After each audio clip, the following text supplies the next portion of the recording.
Que Deus te abençoe. Pode se assentar. Que a graça e a paz de Jesus esteja com todos vocês, em nome dele, amém? Que a sua vontade venha ser soberana mais uma vez neste culto, que ele continue guiando, né? Cada detalhe, cada ministração, cada louvor. Não sei você, mas é impressionante como é que o louvor é usado por Deus, né? Na escolha das músicas, para ministrar aos nossos corações, para falar conosco. Isso mostra nos mínimos detalhes o controle de Deus. Fala assim comigo, ele é soberano. Fala assim, ele está no controle de tudo. Fala, ele está no controle da minha vida. Você pode dar um aplauso bem forte ao Senhor? Ai, pastor, que bom que você me lembra disso. Tem que lembrar, porque a gente esquece. A gente sabe, mas vamos deixando outras coisas sobreporem essa revelação e essa verdade.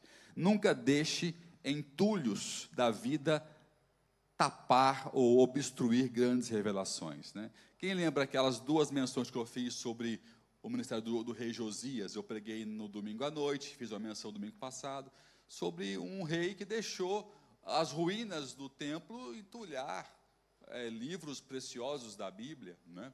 E nosso comportamento às vezes é assim, a gente vai deixando a vida passar e coisas que são bênção, né? Que aquele entulho do templo era bênção, era um ornamento no passado, sim ou não? O entulho foi uma decoração, um quadro bonito, foi uma conquista, foi um ornamento no passado, que alguém deixou de cuidar, e quando começou a cair o que não tem valor, que é ornamento, você acha que isso aqui vai ficar para sempre, esse ecrã em LED? Vai ficar para sempre essas pinturas, esse som aqui vai ficar para sempre? Tudo que é lindo hoje vai virar entulho amanhã. Só que se você ficar focado só no que é bonito hoje, e quando isso virar entulho, ele pode cair em cima de uma revelação, pode cair em cima de um rolo precioso. Foi o caso do texto do rei Josias. Tudo que era maravilhoso foi tapando, foi ficando em cima do rolo de Deuteronômio. E não se sabe quanto tempo, até que um dia alguém tropeçou, achou.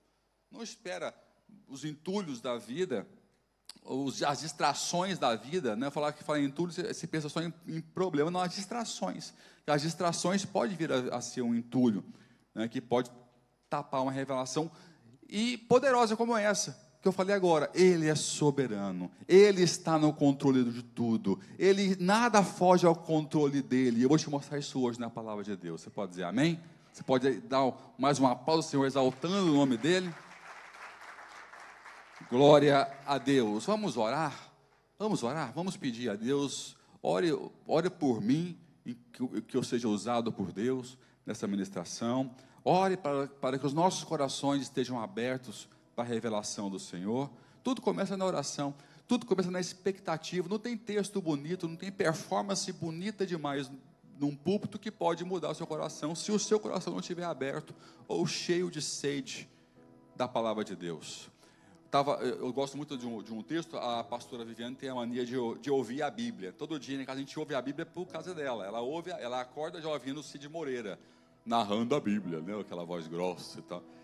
Aí eu ouvi um versículo que eu amo, né? Que fala que a alma farta rejeita o favo de mel, porém, para o faminto, até o amargo é doce. Então, às vezes, nós estamos cheios de nós mesmos, com a alma farta, e pode vir a melhor pregação do mundo, o melhor pastor. Gente, o povo que conheceu Jesus teve o melhor pastor, o melhor mestre, sim ou não?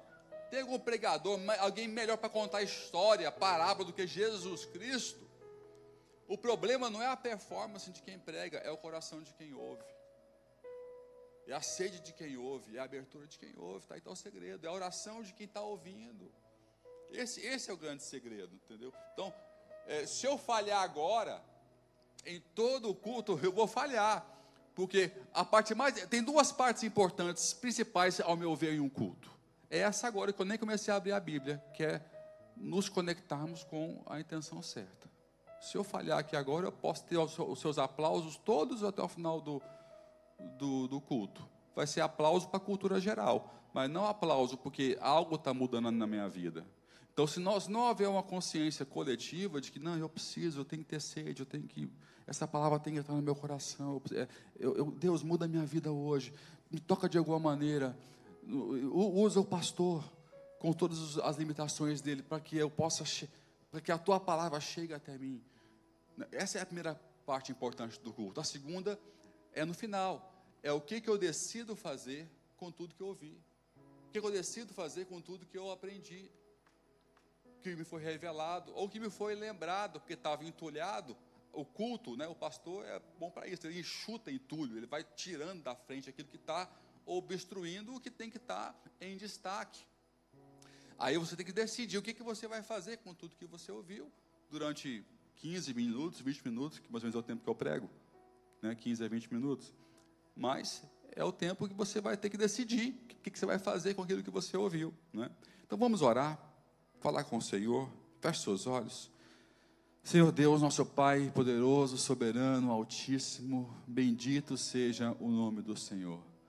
Jeová Jireh, Jeová Nissi, Jeová Rafá, o Deus de toda a terra, o Deus de todo o universo, o Criador de todas as coisas, cujo trono e governo não são negociados, e o seu poder e influência estão em todas as esferas, em todas as presenças. Nenhum ímpio foge do Senhor, ninguém foge da tua justiça e da tua equidade. Senhor, nós te amamos, nós te adoramos, reconhecemos a tua grandeza, reconhecemos que o Senhor é maior, muito maior, de forma infinita, do que tudo aquilo que o Senhor criou. O Senhor é muito grande. Nossa mente, nossa lógica não consegue absorver ou entender ou chegar perto da tua grandeza e da tua majestade. Louvado seja o nome do Senhor. Perdoe nossos pecados. Pedimos perdão porque somos pecadores recorrentes, falhos.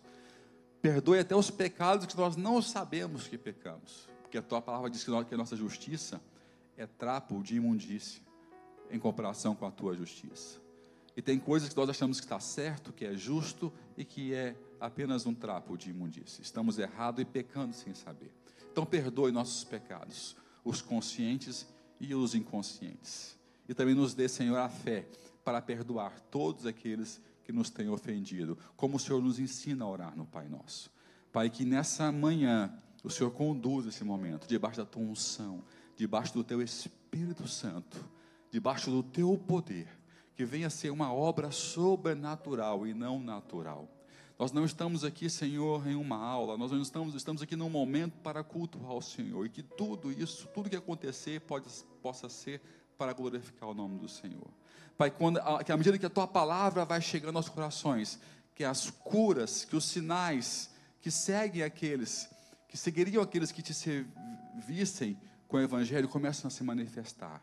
Curas físicas, curas emocionais, Senhor, autoridade espiritual, libertação de espíritos malignos, Pai, chamadas e ativações ministeriais, tudo o que o Senhor pode fazer, que à medida que a palavra vem sendo exposta, essas manifestações possam estar acontecendo naturalmente, porque a tua palavra é isso, ela limpa, ela cura, ela liberta, ela renova, ela santifica, Senhor.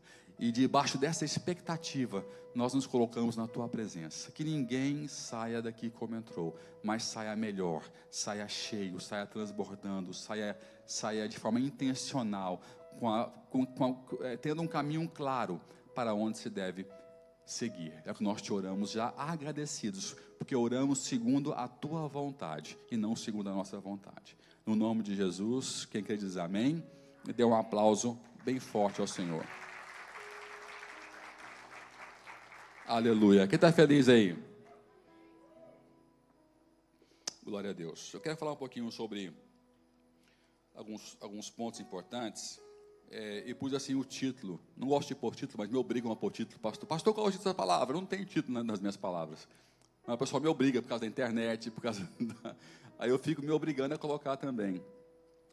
E coloquei assim: Evangelho não é romance, Evangelho é verdade. Porque o ser humano, ele tem mania de romantizar tudo. Se não der para romantizar, tem que relativizar. E a Bíblia tem um problema. Tem coisa que não dá para romantizar. E no apetite de queremos romantizar tudo, ter tudo muito perfeitinho, a gente tende a relativizar o que não pode ser relativizado. Então fala assim comigo, o evangelho não é romance. O evangelho é a verdade. É aquilo que liberta, é a verdade. Né? E eu estava lendo o livro do apóstolo, uma carta do apóstolo Paulo a Filipe, né, a Filipo, aos filipenses, e eu fiquei impressionado com algumas coisas que eu aprendi. Tá? A primeira delas é que Paulo está escrevendo da prisão. Eu quero falar um pouquinho muito sobre isso hoje, dar essa ênfase. Ele está numa terceira prisão que ele sofreu, e a primeira prisão em Roma. Tá? Quero te dar aqui hoje algumas informações importantes. E quando ele constrói, são só 4 capítulos, fácil você ler. Quem topa ler Filipenses essa semana aí? 4 capítulozinhos.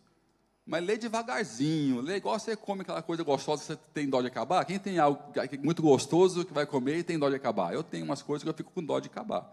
Eu vou comendo só uns pouquinhos, porque se eu comer tudo, vai acabar. Aí eu fico comendo devagarzinho, aquele queijo Roquefort mofado, sabe? E tem que... Eu amo aquele negócio, fico comendo devagarzinho, até porque comer muito deve repulsar, né? Então, tem coisas que você tem que comer assim, devagarzinho, para saborear. Então, eu te convido a fazer isso essa semana com o livro, com a carta de Paulo a Filipenses. Né? Então, Paulo ele divide basicamente em quatro coisas, ele divide a carta. Ele expressa gratidão, ele incentiva união e humildade na igreja de Filipe, ele alerta sobre falsos ensinamentos, mais uma igreja sendo vítima de ataque de falsos mestres. Isso é um mal, você pode ver que é um mal coletivo em todas as igrejas, inclusive de hoje. Então, nós temos que ter uma parte em nós em alerta, e eu vou falar um pouquinho sobre isso hoje, porque vão ter sempre pessoas que querem romantizar, tornar fácil, né, e entram como mestres dentro da igreja. Então, vai sempre haver falsos mestres no nosso meio. E, geralmente, esses são muito mais atrativos, eles são muito mais, como é que eu vou dizer a palavra? Atraentes, obrigado, essa palavra. São muito mais atraentes do que os que não são falsos mestres. Então nós temos que ter cuidado com isso, né? E ele termina encorajando a igreja a perseverar na fé. Então, 4 pontos: gratidão, fala assim, gratidão, fala ensino, alerta e encorajamento. Então você vê que rapidamente temos aqui 4 pontos que são pilares da igreja. Que é o que? Fala assim, gratidão. Fala assim, ensinamento, alerta e encorajamento. Nós temos que ter uma rotina de fortalecer esses 4 pontos em nossas vidas. Porque a igreja somos nós no coletivo, mas somos também nós no individual. Eu sou a igreja. Então, se eu no meu dia a dia, para somar com vocês, não vigiar no meu dia a dia em estar sempre grato, em estar sempre aprendendo, estar sempre em alerta do que é certo, do que é errado, e estar sempre me encorajando. Como indivíduo lá fora, eu vou acabar falhando. Então, começa-se com um compromisso individual, e quando nós todos unimos no coletivo, a igreja passa a ter essa característica, que é uma igreja grata, ensinada, alerta e encorajada. Quem pode dizer amém? Então esses são pontos principais que o apóstolo Paulo coloca quando ele envia essa carta para Filipe, não é? E se o apóstolo Paulo faz isso, é porque realmente é algo que é importante, porque estamos falando de uma pessoa que tem sucesso, teve um sucesso tremendo em plantação de igrejas e formação de líderes. Ele está vindo nessa fase, repara, só para você entender, que é importante esse contexto.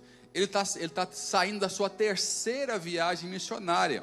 Ele conheceu a Filipe na sua primeira viagem missionária, quando ele passou a Macedônia, lembra? Quando ele teve a visão para ir para a Ásia, e Deus o resiste e fala assim, não, você não vai para a Ásia.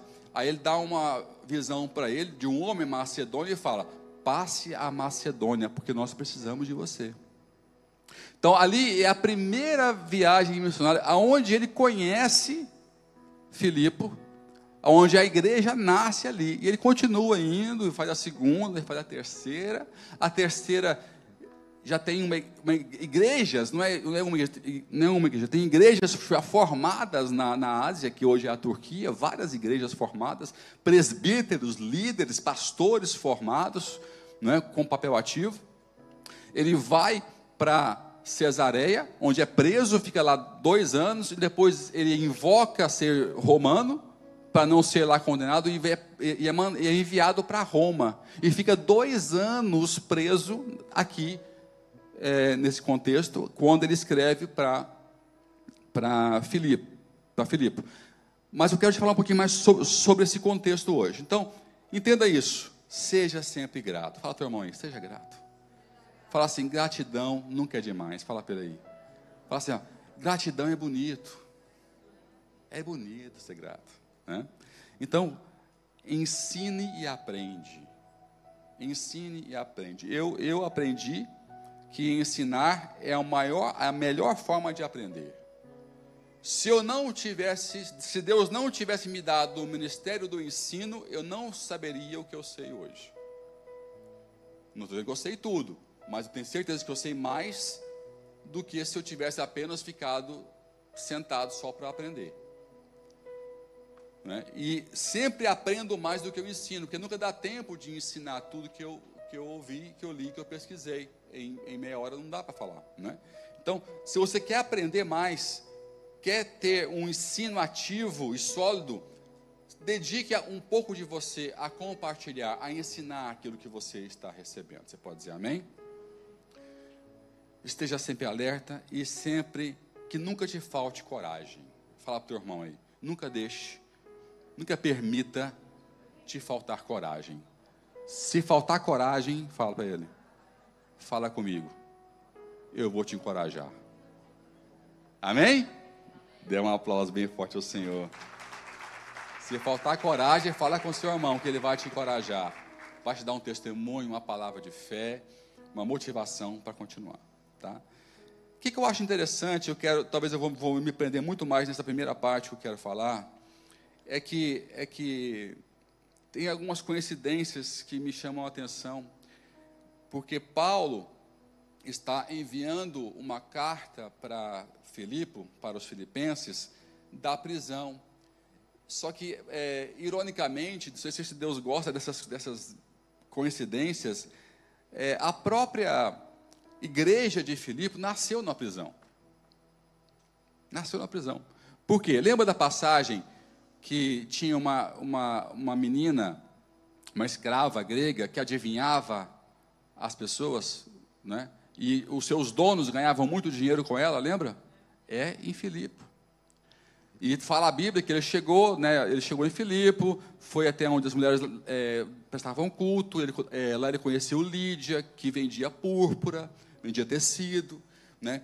Aquelas mulheres se converteram, e ele ia e voltava dessa rotina de adorar e de ensinar.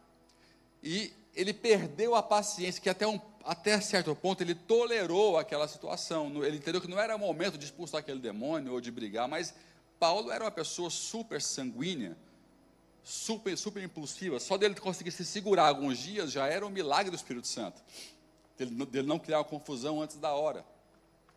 Tem gente que é assim, só dele não criar confusão antes da hora já é um milagre, porque ele vai criar confusão alguma hora, é só uma questão de tempo, de tão impulsivo que a pessoa é. Infelizmente tem pessoas que são assim. Paulo conseguiu fazer isso para o melhor, debaixo da graça de Deus. E Deus conseguia, de alguma forma, trazer glória para a igreja, glória para o evangelho, mesmo ele tendo esse temperamento, que inclusive a Bíblia não esconde, gerou brigas entre ele e Pedro, brigas entre ele e Lucas, brigas feias de divisão, cada um ir para um lado. A Bíblia não esconde nada disso. Paulo, em um desses dias, talvez um dia mais cansado, ele vai expulsa esse demônio de adivinhação dessa menina. O que ele foi fazer? Que mexeu no bolso. Quando o evangelho toca no bolso, toca na economia, é complicado. Toda vez, repara, lá em Éfeso, quando ele converteu tanta gente e tocou na economia dos feirantes, Os feirantes passaram a não ter tantos clientes que compravam as medalhinhas de Diana, dos Efésios, de Apolo. Então, como abaixou a idolatria, abaixou o quê? Fala assim, a economia. O evangelho tem esse poder de mudar os hábitos econômicos assim, ó. Basta ter um avivamento em massa, vai mudar os hábitos econômicos. E, na realidade, grande parte dos ataques que nós sofremos hoje é porque a igreja não consome algumas coisas que o mundo consome. Os gostos são diferentes. Então, para que algumas indústrias possam consumir, eles têm que descredibilizar a nossa fé, para que o consumo exista. Então, repara, o modelo lá de trás é o modelo de hoje também. Não mudou nada. Ao ponto de Paulo ter que ser expulso. Ele foi expulso de Éfeso. Eu fiz um vídeo na frente do estádio, está no meu canal do Instagram. Eu estou em frente ao estádio de 30 mil pessoas, onde 30 mil pessoas se reuniram para linchar, para expulsar o apóstolo Paulo. E os amigos de Paulo tiveram que segurar, que ele era muito bravo. Não, eu vou lá encarar 30 mil pessoas. Ele está lá da Bíblia, ele falou isso lá. Não, você não vai, Paulo, você não vai outra pessoa. Sai daqui, pega essa rua aqui, ó, e vai embora que eles vão te matar.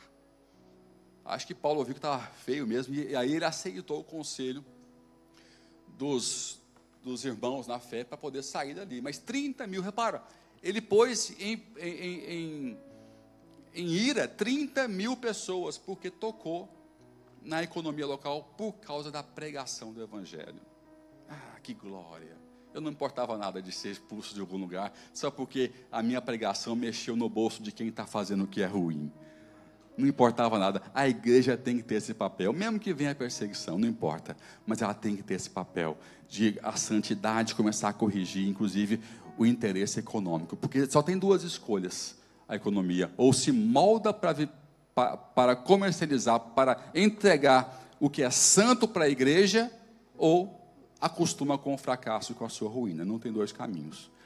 Para eles, como eles são orgulhosos, eles preferem o quê? Preferem matar a gente do que se aliar, do que aprender com o que é santo. Então, Paulo fez isso. Ele pegou, tocou no bolso. Aí vocês conhecem a história. Ele foi preso, chicoteado, ele e Silas, né? As cadeias se ruíram. Tanto é que essas cadeias nós fomos conhecer esse ano ou ano passado? Ano passado, na Grécia, né, na Macedônia, e é patrimônio mundial da Unesco, porque descobriram que aquele local passou a ser um local de adoração até 100 anos depois do acontecimento. Então isso prova que realmente aquele é o local específico, original, onde Paulo esteve preso e as cadeias ruíram. Então, se você quer visitar esse local, é só você ir para a Grécia, pega transporte para Filipe, você vai visitar a prisão do apóstolo Paulo, reconhecido pela Unesco. Fantástico. Então, por que ele foi preso e essa grande obra aconteceu? Tivemos uma igreja missionária nascendo, que foi Lídia, que era turca, asiática, né, a Ásia Menor.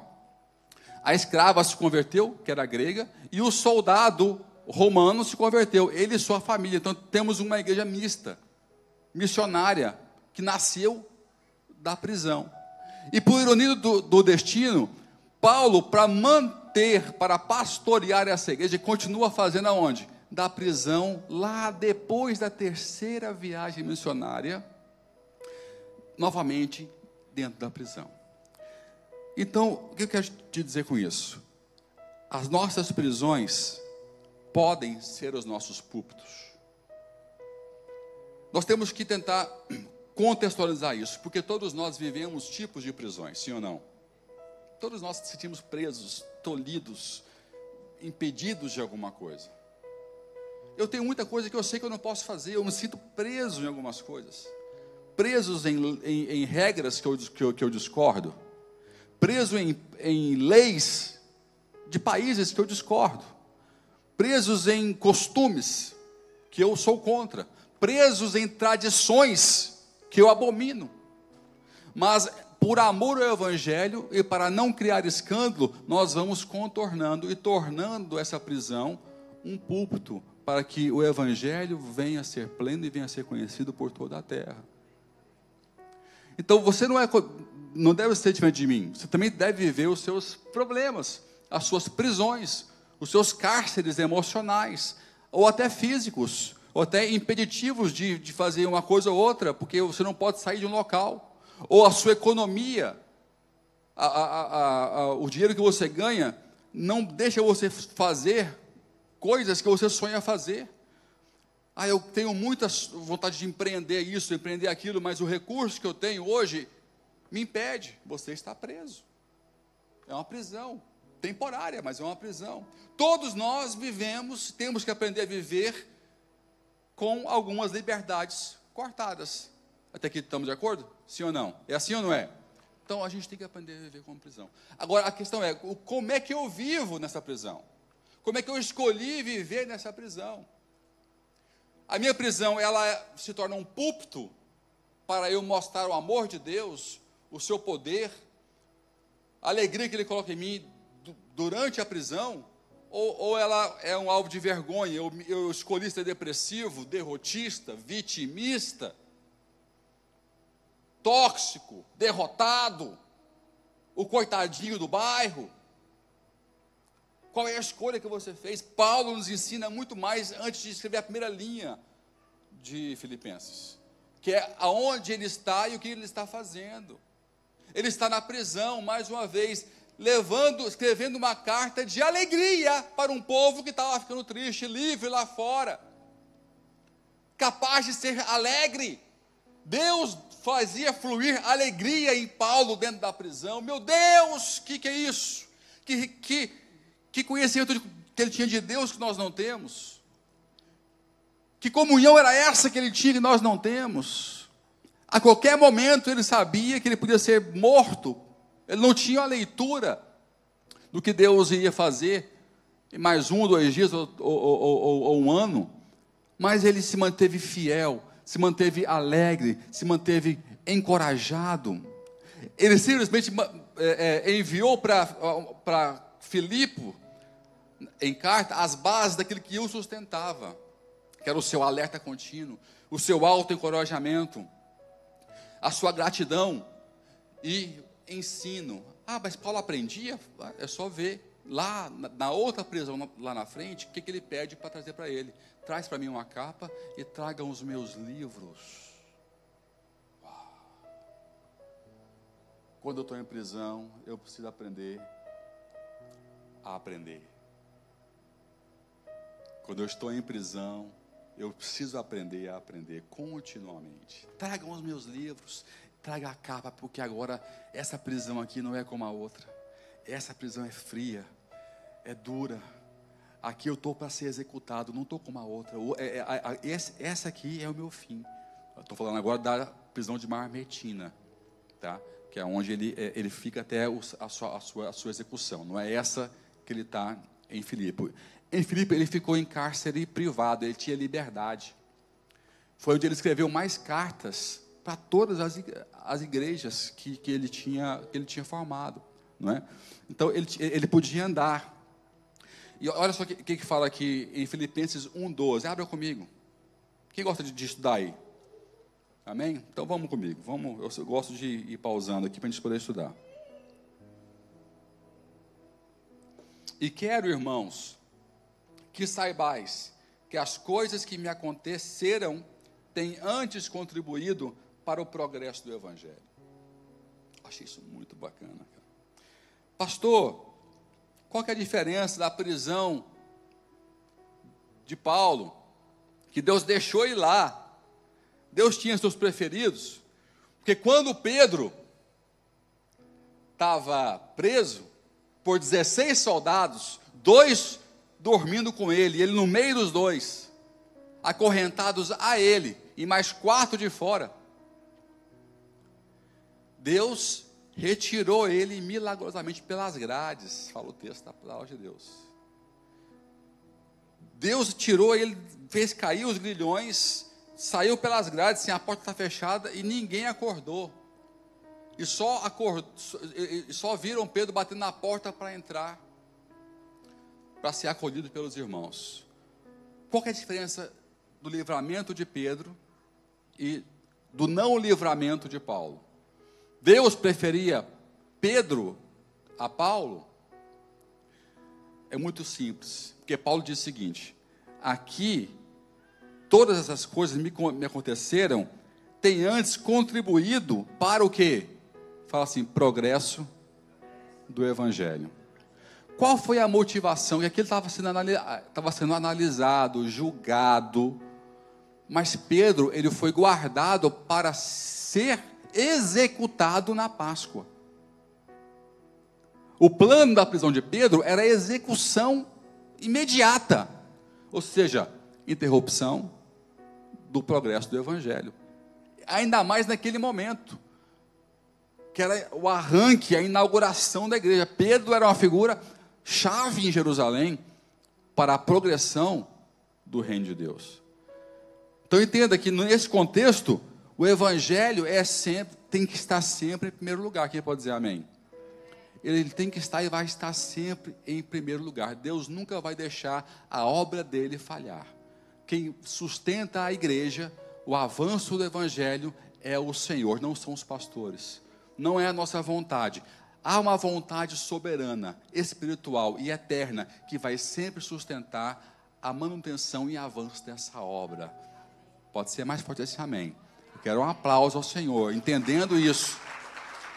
Por mais que nós falhemos, Deus não vai falhar e se omitir. Mas com Paulo não. Deus entendeu que Paulo seria muito mais produtivo na prisão do que fora. Sabe o que foi que eu descobri nesse contexto? Que isso é comum, tá? Entre todos os arqueólogos e estudiosos. Paulo estava numa prisão acorrentada, e a guarda era renovada de 6 em 6 horas. O que isso quer dizer? Que tinha um soldado acorrentado a ele, e mudava de 6 em 6 horas. Ou seja, no mínimo 4 pessoas diferentes por dia eram acorrentados a Paulo e tinha que aturar Paulo falar. Quem que era o prisioneiro, Paulo ou o soldado? Meu amigo, acorrenta alguém comigo 6 horas no meu ouvido, se não é uma coisa, ele vai ter que ouvir muita coisa, querendo ou não. Só se for surdo. Mas eu aprendo Libras e começo a falar em Libras com ele. Eu dou um jeito. Agora vamos fazer uma matemática fácil. Vamos imaginar, pode ser que sejam todos conhecidos, não tinha uma guarda tão grande, mas como tinha muita guerra, eu acho que devia ter uma rotação muito grande de soldados. Não deveria ser sempre os mesmos, até porque senão ele ia ter aliado. Então imagina que cada um fosse diferente todos os dias. Em 2 anos presos, sendo 4 pessoas por dia virando escala, 6 horas por cada turno, são quase 3.000 soldados, 3.000 soldados romanos, que tiveram que ouvir o Evangelho de Cristo Jesus. E ouvir o apóstolo Paulo, ser discipulado pelo Paulo 6 horas por dia. 6 horas por dia. Os meus discípulos não me aguentam 1 hora por semana. Imagina você ficar 6 horas por dia, é uma teologia sistemática, profunda, em 4 anos na igreja hoje, com Paulo. Eu com 6 horas, eu acho que eu ficaria muito satisfeito de ter 6 horas com o apóstolo Paulo. Eu ia aprender muita coisa. Então, inclusive à noite, gente. A guarda era de dia e era à noite. Depois você pesquisa e confirma sobre isso aí. Então, é por isso que ele fala que tudo tem contribuído para o progresso. Aquela alusão que ele faz, por exemplo, à igreja de Efésios, sobre a armadura de Deus, lembra? Capacete da salvação, coraça da justiça, cinturão da verdade. Ele busca onde? Ele busca no convívio diário com os centuriões romanos, que era a vestimenta do soldado romano, e possivelmente foi uma pregação que ele usou com os próprios soldados. Ele criou essa linguagem fácil com o soldado para apresentar Cristo e o mundo espiritual a um soldado romano, de forma simples, de forma eficaz. E quando ele manda para Éfeso, ele usa o mesmo exemplo com outro contexto para ensinar as batalhas espirituais a Efésios. Não é bacana isso? Ele foi muito mais produtivo. Imagina, quase 3.000 soldados. E os soldados eram os pretorianos. Leia comigo, isso aqui está na Bíblia. Filipenses 1,13. De modo que tem se tornado manifesto ou conhecido a toda a guarda pretoriana e a todos os demais. Quem são os demais? Aqui está o poder de Deus. Os demais são aqueles que estão acima dos pretorianos, que eram os oficiais, os soldados e até o próprio imperador. Começando a ouvir os reportes, os relatórios. E aí, qual que é o plano dele? Descobrir alguma coisa? Porque eles entravam como espiões e perguntavam para tentar saber onde é que estava um, outro, o plano de avanço, se tinha plano político, se tinha plano de tomar alguma coisa, porque o medo do pessoal era perder poder para os cristãos, sempre foi esse. Nessa brincadeira tinha diálogo, e aí eles ouviam o evangelho e levavam para quem? Para os seus oficiais, chegando até onde? Até o imperador, inclusive Nero, mais na frente, que houve uma transição ali, né, entre César e Nero. Então, de modo que tem se manifesta a toda a guarda pretoriana, toda, e a todos os demais, que é por Cristo que estou em prisões. Em algumas versões fala, as minhas cadeias têm se tornado conhecidas por toda a guarda pretoriana. Por que é importante essa versão? Porque cadeias não fala da prisão, fala da corrente, ou seja, aonde ele passava, sabia que Paulo estava chegando, pelo barulho da corrente se arrastando. Uma corrente se arrastando, antigamente era símbolo de uma prisão, de um prisioneiro, de um criminoso. Naquela época, ele andava tanto em casa, saía, tinha liberdade, então a corrente arrastava, e eles diziam, lá vem mais pregação, lá vem mais testemunho, lá vem Paulo de novo falar sobre Jesus Cristo que morreu na cruz do Calvário. Ele mudou o sentido de cadeias dentro do pretório. Então, meu amigo, torne a sua prisão o seu púlpito. Queria ouvir um amém. Obrigado porque eu pedi, você falou. Mas aprenda a tornar as suas cadeias o seu púlpito. As suas dificuldades, algo que promova porque Deus tem um controle. Se isso não vai te matar, acredite, se for para te matar, se for para bloquear o que Deus tem através de você, Ele vai fazer como Pedro. Não duvide disso. Ele vai romper as cadeias, Ele vai tirar você daquele espaço, Ele vai fazer o inimaginável para que você saia daquela situação. Mas se Deus entendeu que não é tempo ainda, é porque Ele tem algo para você aonde Ele te plantou. Quero ouvir um amém. Isso é viver pela fé, meu irmão. Isso é viver pela fé. Minha prisão, fala assim, minha prisão, fala assim, minhas cadeias serão os meus púlpitos. Porque a Ed deu aqui um testemunho, aquela menina viveu um tempo de prisão, um tempo de cadeia da fome, sem saber aonde recorrer. Mas a fome tornou-se um púlpito na vida dela, porque quando ela não teve para onde recorrer, ela lembrou de Deus. Ela tentou o último recurso. Infelizmente, para muitos de nós, Deus é apenas o último recurso. Por isso que algumas cadeias ficam tão demoradas, tão longas, porque o seu Deus muitas vezes é só o seu último recurso. Você tenta livro de autoajuda, tenta umbanda, tenta a oração dos outros, tenta tudo, muda 3 vezes de religião. Quando você não tem mais esperança, aí você lembra do pastor, aí você lembra da igreja, da cruz, do Deus da Bíblia. Infelizmente, essa é a realidade de muita gente. É só o último recurso. Então, entenda isso. A cadeia tornou-se um propulsor, um propagador do Evangelho, né? Deus colocou a serviço do Evangelho, todas as construções tecnológicas que Roma tinha feito. Sabia que Roma foi o império que mais construiu estradas? Sabia disso? Foi o império que mais construiu estradas e caminhos na Europa. Por sua vez, cresceu o quê? O sistema de correio e de comunicação. Era o e-mail da época. Porque se Paulo enviasse uma carta para alguém, essa carta poderia ter sido o quê? Barrada. A pessoa que estava levando, presa, como ele estava lá e tinha direito disso, e estava sobre a tutela do Império Romano, ele podia usar o correio oficial do governo. Deus colocou a serviço do reino de Deus a maior tecnologia. É como se hoje ele arrumasse um jeito de pôr Paulo lá na Google, e a Google ser obrigada a fazer lá e-mails e mensagens em Instagram, de propósito, porque ele está lá dentro. Olha que coisa maravilhosa. Então, as cartas, ele usou esse momento para poder falar, doutrinar, ensinar, exortar todas as igrejas que ele tinha alcance. E chamava pessoas, e as pessoas vinham de longe para visitá-lo, porque ele podia, nessa altura, receber visitas.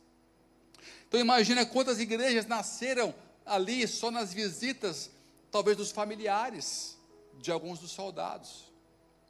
Você acha que ele não orou por algum que estava machucado e foi curado? Não podia falar porque era vergonha, até porque ele poderia ser expulso. Você lembra a reação do centurião, que achou que todo mundo tinha fugido? Ele ia o quê? Ele ia se matar, na hora. Ele, opa, não se mata que ninguém fugiu. Mas, consequência, toda a sua casa veio, a sua família inteira veio. Tem um testemunho que eu gosto muito de falar, que eu presenciei, o pastor da pessoa me contando, né? Uma das reuniões, eu tenho tido muito privilégio, assim, coisas que eu nunca nem orei, tem me acontecido. Nós acompanhamos há muitos anos o pastor Elias Dantas com as conferências que ele faz, né, inclusive aqui na Europa, que faz em novembro, que é o Fortalecer, né, que é para pastores e líderes na Europa. Em uma delas veio o pastor Samé Maurice, que é um pastor de uma mega igreja no Egito, que eu estive lá para conhecer, e fomos almoçar juntos, eu, o Elias e o Samé, só nós três, né, coisa assim, que eles são amigos. E tinha um senhor, um discípulo do Samé, que tinha se convertido, chamado Abdala. Esse Abdala era um nome fictício, porque ele era um ex-terrorista. Ele não podia ter o nome dele verdadeiro, porque ele matou muita gente, explodiu muita gente. Só que ele se converteu, e era discípulo do Samé. Mas o homem passou a ter um ministério tipo o apóstolo Paulo, nos dias de hoje. Ele ia para as vilas muçulmanas e pregava o evangelho. Como o muçulmano não sabe lidar com demônios, com manifestações espirituais, só o cristão que sabe lidar com isso. Então ele chegava, os demônios se manifestavam e ele expulsava os demônios nas aldeias. Alguns lugares ele era aceito, outros não era aceito. Porém, em todo o país que você for pregar o evangelho, que não tem maioria cristã ou é legalizado, você é criminoso, tá? Porque isso chama-se crime de proselitismo ou charlatanismo, inclusive em Israel. É proselitismo, você pregar o evangelho. O cristianismo até hoje é um risco, você pode ser preso. Em um desses lugares que estava pregando, ele foi preso, e ele foi acusado de charlatanismo, porque o que nós pregamos para eles não é verdade. E eu estou ouvindo isso, ele falando no almoço, estou presenciando o pastor do cara falando, tá? E aí, começou assim a história, e o fulano, está preso ainda? Começou assim na mesa o assunto, depois que foi pegando os detalhes todos. Ele, não está preso não. Falei, pô, como não? O que aconteceu? Olha, ele ficou preso. Aí tinha um soldado lá, doente. Ele orou e foi curado o soldado. E afastaram o soldado da prisão. Mas aí a família do soldado tinha alguém enfermo e veio na cadeia pedir oração. E ele orou e foi curado. Aí os outros soldados começaram a pedir também oração para ele, e ele não parava de falar. Aí começou a ficar cheio de gente em volta da cadeia para querer ouvi-lo e receber uma oração, porque estavam enfermos, porque as pessoas estavam sendo curadas. Resultado, pediram, pelo amor de Deus, sai daqui, vai embora. Nós te liberamos, não tem crime, sai que está nos dando problema aqui. E liberaram ele da cadeia no século 21, nos dias de hoje, porque ele estava pregando o evangelho. Eu ouvi o pastor, e eu almocei com esse cara. Agora imagine, esse cara não é maior que o apóstolo Paulo. Agora imagina o efeito que era em Paulo naquela época, orando por um centurião, por uma família. Quantas igrejas nasceram ali, naquele escrutínio. Tudo coopera para o bem daquele que ama a Deus. A sua prisão pode ser o seu púlpito. Eu vou ter que parar aqui, que eu estou no primeiro. Eu vou ter que encerrar o culto aqui, viu, gente? Eu tinha mais 4 tópicos para falar com vocês. Fica para a próxima, tá bom? 2 Coríntios 3:2. Vós sois a nossa carta, escrita em nossos corações, conhecida e lida por todos os homens. Aleluia. Queridos, quando o evangelho está em você, você é uma carta que não cala, uma carta que narra o tempo todo as grandezas do Senhor na sua vida. Vós sois cartas, a sua atitude, o seu olhar, o seu brilho muda a vida das pessoas. Tem pessoas que testemunham às vezes que tem um impacto quando olham no meu olho. Outros não conseguem olhar. Não sei porquê. Mas talvez é porque o que está oprimindo ela não está compatível com o que está me libertando. O seu olhar pode mudar uma história, pode impactar alguém. Olha no fundo, olha na alma. Tem algo mais íntimo, mais pessoal do que o olho, do que o olhar. Você vê, a pessoa parece que sente, não, você está vendo o que eu não quero mostrar. Não é? Tem gente que está claro que você olha no olho, ela está querendo, parece que está sentindo que você está absorvendo coisas que ela não quer mostrar para você.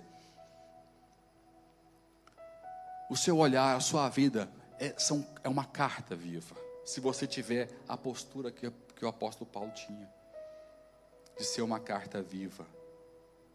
Eu quero só para encerrar, para não entrar nos outros pontos, não vai demorar para desenvolver, e eu falo depois com vocês. Lá em Filipenses 4, eu separei algum lugar, mas não estou encontrando. Está aqui, Filipenses 4, 13. Eu vou abrir o 4 que é mais fácil. É um versículo muito usado, romantizado ao extremo, né? Lembra, o evangelho não é romance, ele é a verdade. Fala assim, ó, Filipenses 4, 13, né? 13 que eu falei? Ah não, eu estou Coríntios aqui, está dando errado. Filipenses...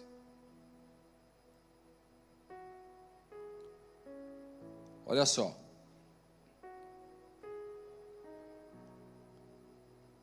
Posso, o quê? Todas as coisas naquele que me fortalece. Ele está falando ele está escrevendo da prisão. Posso todas as coisas naquele que me fortalece. Por que nosso cérebro, quando ouve essa frase, só imagina a coisa boa? Quero te perguntar isso hoje.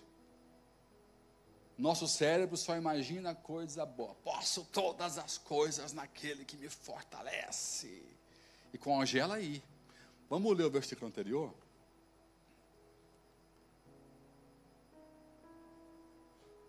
Vamos ler o 11 e o 12.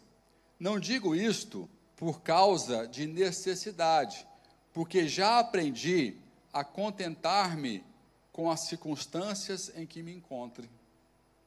Sei passar falta, sei também ter abundância. Em toda maneira e em todas as coisas estou experimentado, tanto em ter fartura, como em passar fome, tanto em ter abundância, como em padecer necessidade. Aí ele fala, posso todas as coisas, eu posso o quê? Eu posso a abundância, eu posso a falta, eu posso a necessidade, eu posso a fartura. Uau, aí está certo. Quando eu dou glória a Deus, quando eu entendo que eu posso passar falta, porque Ele me fortalece, eu entendi quem é o meu Deus, e quem eu sou em Deus. Porque quando vem um problema, queremos peitar Deus, mas o Senhor disse que eu posso tudo naquilo que me fortalece. Ele diz, pois pode, você não morreu, morreu. Você está vivo, você está orando. Você pode inclusive passar por essa fase, porque eu te dou força. Você pode passar por escassez, você pode passar por abandono, você pode passar por vergonha, porque eu te fortaleço.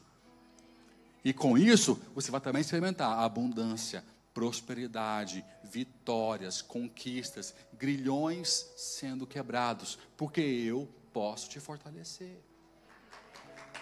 Posso todas as coisas naquele que me fortalece. O pastor Paulinho pregou aqui com maestria, falando sobre sofrimento, e ele mencionou aquele versículo, não lembro agora de cabeça o versículo certo, que é: o Senhor é o meu pastor e nada o quê? Esse é Salmo o quê? Não me lembro.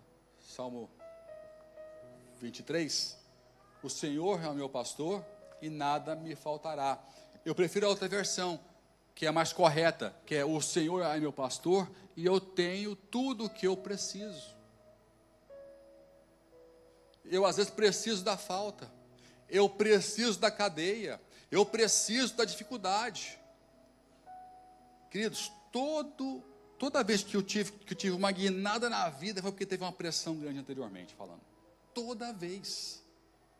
Sempre que vem uma pressão grande, se eu não desisto, se eu busco em Deus a força, vem um salto. Perseguição, salto. Eu tive um emprego que de listado para demissão, auxiliar de armazém. Não fiquei ansioso. No começo você fica ansioso, né? Você tira a ansiedade no altar. Não sei você, mas eu sou uma pessoa ansiosa. Ai, pastor, mas é falta de fé, ansiedade. Falei, eu sei, e admito para você que eu sou ansioso, e que eu vou para o altar, eu vou para a oração, para que Deus tire aquela ansiedade. E eu, não, tá bom, ó, Deus, estou descansando no Senhor, não vou planejar mais, a cabeça não vai ficar assim. Eu estou entregando nas suas mãos aquele mal, que é um mal, ansiedade é do capeta, ele te sufoca, é muito ruim ser ansioso. Aí eu vou naquele que me fortalece e entrego para o Senhor aquela ansiedade. Acho que todo cara casado é ansioso, né? Mas isso nos fortalece. Eu lembro que eu estava listado para ser demitido. Passou a tribulação, ameaça, tal, revolução na empresa. Pum, promovido. Aí fui promovido, o cara que era meu colega de logística, combatia comigo, né? Aí eu fui promovido para chefe de departamento, para diretoria da empresa, um estrangeiro cristão, odiado pela metade da empresa, por causa da minha fé, não é porque eu era uma pessoa não, por causa da minha fé eu era rejeitado pelas pessoas na empresa, poucas pessoas me respeitavam, algumas criam e alguns se converteram. Sem curso universitário, porque eu não tenho curso nenhum universitário, assumi um cargo que tinha que ter um curso de gestão para poder assumir. E com um salário digno e comissionado. Nunca ganhei tão bem naquela época. Mas não é sobre a glória, não é sobre o salto, é sobre o que eu fiz, o que eu suportei naquele tempo que eu não podia fazer nada. Prisão. Toda vez que tem um problema, se eu resisto, eu tenho um salto. Fala assim para mim: os meus problemas são testes, são escultores que lapidam o meu caráter para o meu próximo estágio, em nome de Jesus.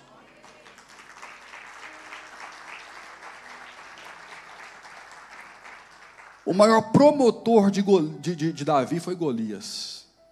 O maior promotor de Davi foi um gigante que queria matar ele. A vida de Davi não ia ser a mesma sem aquele cabeçudo grandão. Não ia ser a mesma. Toda vez que eu tenho um problema, a minha mente tem que trabalhar. Um negócio novo surge. Eu lembro uma vez que... Tem coisa que eu não posso contar, que é desconfortável, contar que envolve negócio. Eu quero contar tanta coisa que eu já vivenciei. Coisa que é impossível alguém com a minha formação executar, e eu consigo fazer. Porque pode parecer que eu estou projetando ou fazendo marketing de alguma coisa. Mas toda vez que eu tenho um grande problema, uma grande pressão, nasce um novo negócio. Um novo negócio. Sempre assim. Agora nós estamos com um desafio. A pastora Viviane, vocês conhecem ela, né? Ela sempre tem uma coisa para arrumar confusão para a gente, né? Ela sempre teve um sonho. Ela queria ter um terreno de 1.000 metros quadrados. Né, pastora? Eu quero tudo calçado. Até um sonho meio doido. Eu falei, imagina calçado, aquele inferno, aquele calor. Não tem onde... Não, eu não quero ter que limpar nada. Quero tudo calçado. Não, aí tem que negociar. Não, tem que ter... ao menos umas graminhas, né? Então, lá em casa, a briga é feia, porque eu tenho um gosto e ela tem outro. Nós somos opostos em muitas áreas, mas mesmo assim fizemos, esse mês passado, 25 anos de casado e 5 anos de namoro. Aliás, correção, 30 anos de namoro e 25 anos de casado. Né? Assim que é. E Deus nos deu agora a graça de conseguir... a gente nós tínhamos um apartamento aqui no Montijo e trocamos em um terreno enorme. Eu não sei o que fazer mais, porque quando eu vou fazer a conta, eu falo, fali. Eu olho para ele e falei, fali. Terreno enorme, 16.000 metros quadrados. Eu falei, vivendo, sonha mais baixo, porque tudo que você sonha, Deus dá mais alavancado. Ele vai multiplicando. E o que eu pensei? Falei, não tenho reservas para isso, não quero ficar endividado. Cabeça o quê? Ou seja, pressão. Resultado, 2 novos negócios estão surgindo agora, planejados, está no final do arranque, que vai me dar uma outra frente de trabalho na minha área comercial e vai gerar recursos para eu iniciar a minha obra lá no terreno. Você pode aplaudir o Senhor para me ajudar? Então, repara, Deus sabia que aquilo era maior do que eu, mas Ele sabia a minha forma de trabalhar. E não, deixa eu apertar, porque Ele está muito acomodado. Eu sei como é que Ele funciona, deixa eu apertar, deixa eu pressionar Ele, deixa eu pôr mais umas prisões dele. Eu estou todo preso, não sei nem como... Eu fui fazer o estudo para não fazer nada no terreno, eu gasto 15 mil euros. Para tirar a licença, fazer um poço. 15 mil, falei, meu Deus, fali. Acabou. Mas Deus é um Deus de vitória. E o maior capital que você tem não é o dinheiro que está no seu bolso, é o que Ele pode criar na sua cabeça. É a energia que dá na sua vida, no seu coração. Esse é o maior combustível que um cristão pode obter. Não é o dinheiro da conta bancária. É o que Ele pode fazer através de você e com a sua vida. Albert Einstein disse, em tempos de crise, o maior produto, o maior bem chama-se criatividade. E quem te dá criatividade é o Senhor, é o Deus Altíssimo. Foi Ele que falou para Abraão, Abraão, não cava aqui, cava ali. Ali vai fazer poço, aqui não vai fazer poço.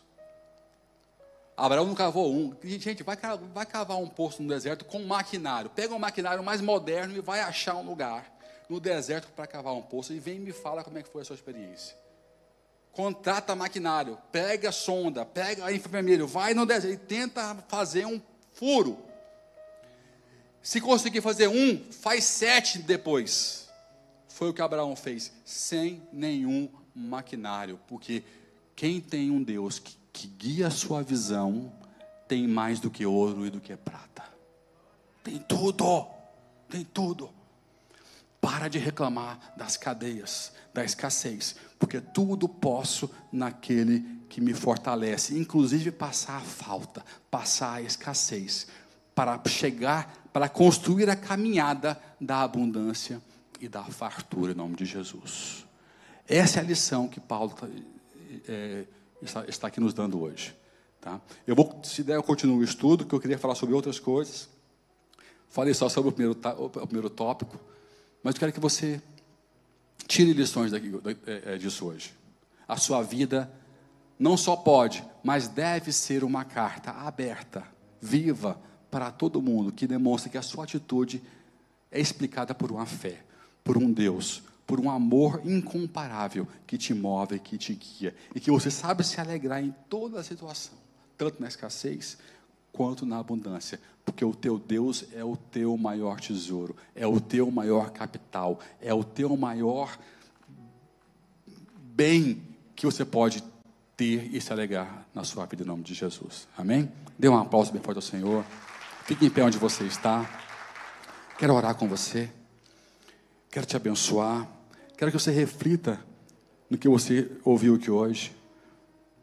Visualize as suas limitações e entenda que Deus tem um propósito nela. Se essa limitação não é para matar o evangelho, não é para destruir o que Deus tem para você, é para construir o que Deus quer construir através de você.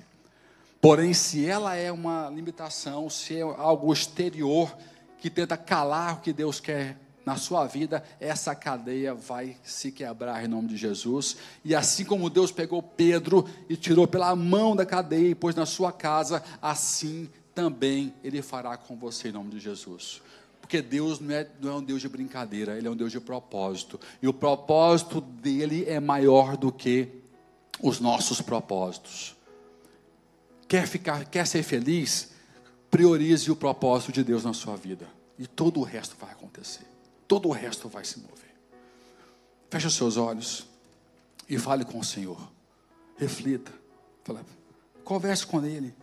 Talvez você nunca tinha visto dessa perspectiva. Meu Deus, não sabia que essas cartas tão alegres que me motivam, muitas delas tinham alguém acorrentado a um soldado, escrevendo. Alguém acorrentado, alguém preso, com os seus dias contados e preocupado em registrar algo que nos dias de hoje iria me motivar. Como nós temos que aprender, como nós temos que crescer, Senhor. Meu Deus, como, muita coisa temos que aprender. Nós te louvamos, Senhor, nós te adoramos, Pai. Queremos dizer mais uma vez que todas as coisas cooperam para o bem daquele que ama o Senhor, e que tudo podemos no Senhor que nos fortalece. Mas hoje, com uma nova revelação, com uma revelação de que não importa o que está acontecendo, tudo é tudo mesmo. É a escassez, é a abundância, é a opressão, é a libertação, o que for. Tudo serve para te glorificar. Nós te amamos, te adoramos, te bendizemos. Ore e adore, ore e adore, ore e adore.